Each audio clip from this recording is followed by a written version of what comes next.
U Kraljevačkoj čaršiji nekada su se nalazile brojne zanatske radnje voskara, sedlara, grnčara i kujundžija.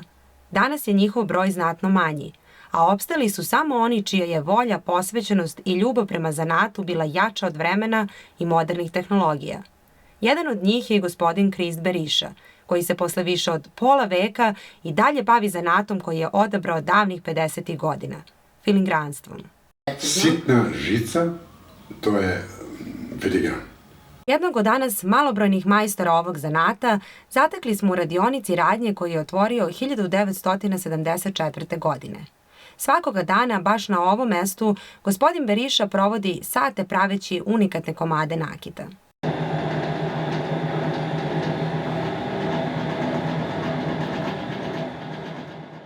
Sve počinje na mašini koja služi za oblikovanje i tanjanje srebrnih žica od kojih se pravi nakit. Ova mašina je gotovo jedina novina u radu filingrana u poslednjih nekoliko decenija. Što se tiče ručno, isto to, a jedino mašine. Sad nema da se muče oni da vuče, ima mašinu sad koja stavljamo one kamenje, ona mota, fik, napravi koture. Kako bi žice dobile željeni oblik i debljinu, koristi se posebna alatka sa rupama različitih širina kroz koje se provlače žice. To su stavljane negdje na menjene. Evo.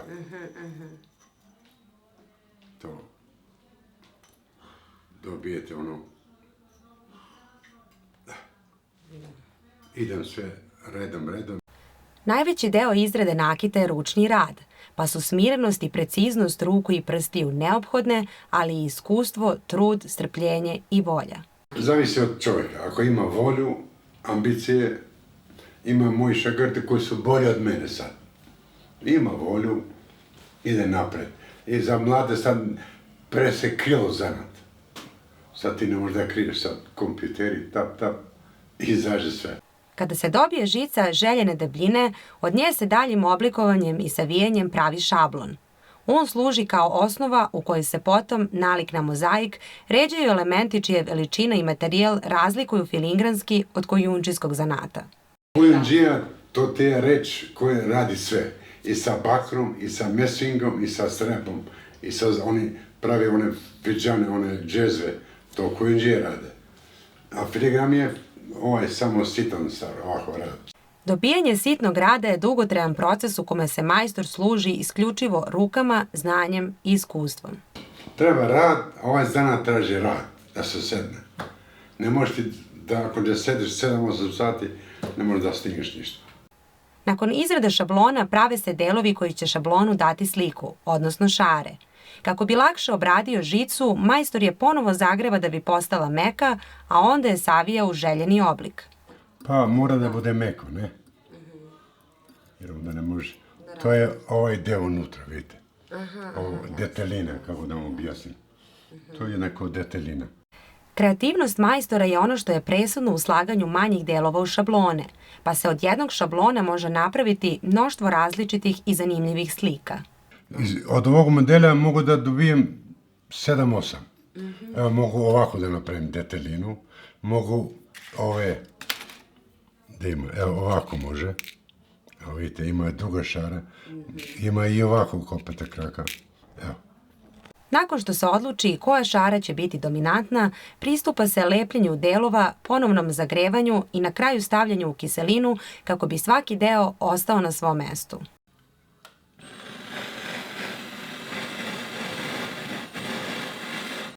Finalni deo procesa je uklapanje manjih delova i šara koje su obrađivane ručno.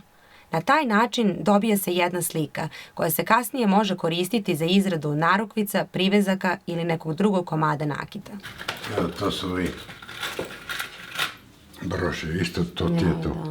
Evo, to se stavlja to, što ja vama pokazujem. To se puni. Da pravi nakit na stari filingranski način, gospodin Beriša je počeo jako mlad, nastavljajući porodičnu tradiciju. Moj otac je bio i od tetke deca su bili. Mene, sin od tetke bio meni majstor.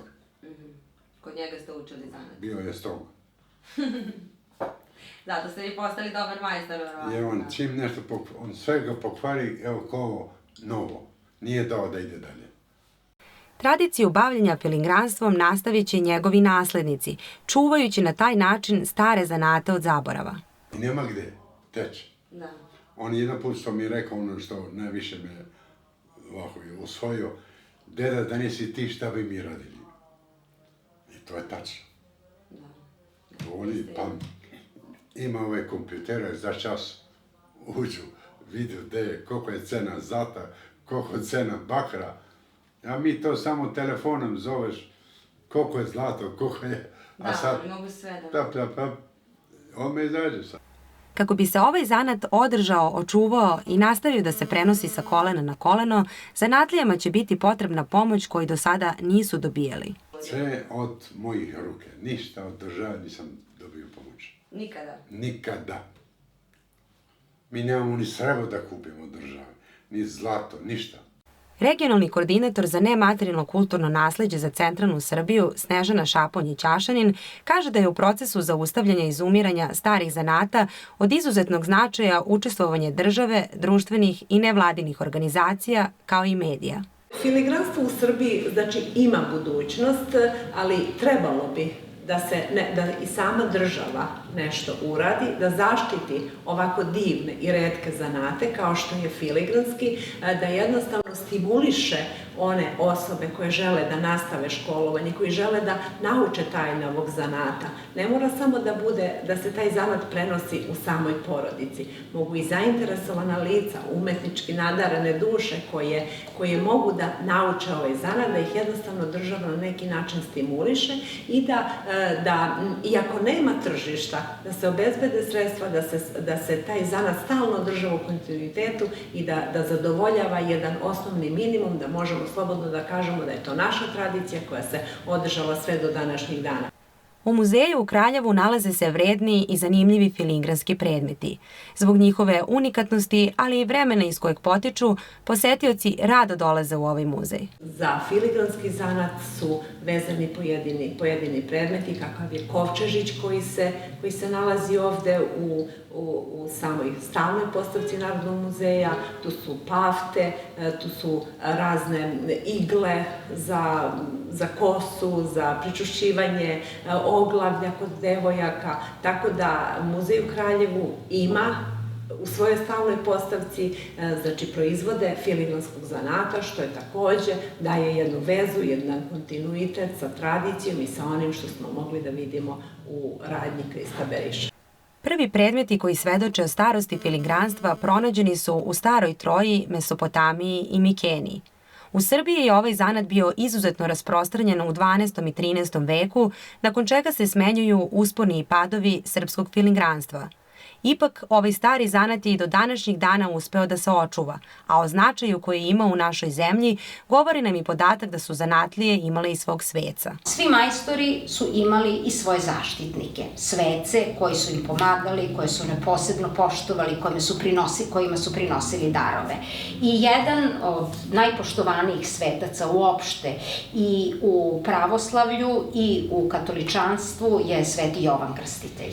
I kada je Sveti Jovan Krstitelj, tada filigranđije dolaze u svoju crkvu, naravno na misu, porane ujutru, lepo se obuku, krenu da se sretnu sa svojim prijateljima, sa svojim kolegama, majstori će povesti svoje kalfe, možda bude tu i po neki šegrt, oni su ipak tu manje važni, ali oni najzabraniji dođu, prisustvuju službi posvećenoj svecu, a zatim dolazi ono najlepše, a to je druženje. U doba serijske i masovne proizvodnje, kada se gleda kako da se ostvari što više profita sa što manje rada i truda, stari zanati su pred izumiranjem.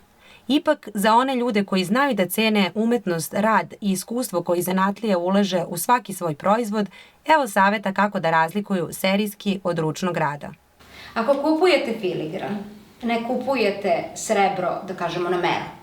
To nije bitno.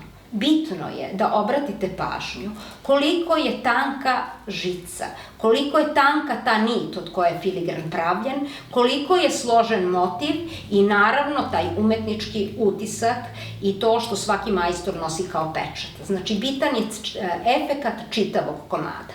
Negovanjem starih zanata i rukotvorina čuva se i istorija, tradicija i identitet jednog naroda. U unikatnim predmetima koje filingran ručno izrađuje utkani su znanje, iskustvo i ljubav koja traje decenijama unazad. Nestajanjem ovog i njemu sličnim zanatima gubi se i nematerijalno kulturno nasleđe, a samim tim i specifičnost i identitet jednog naroda.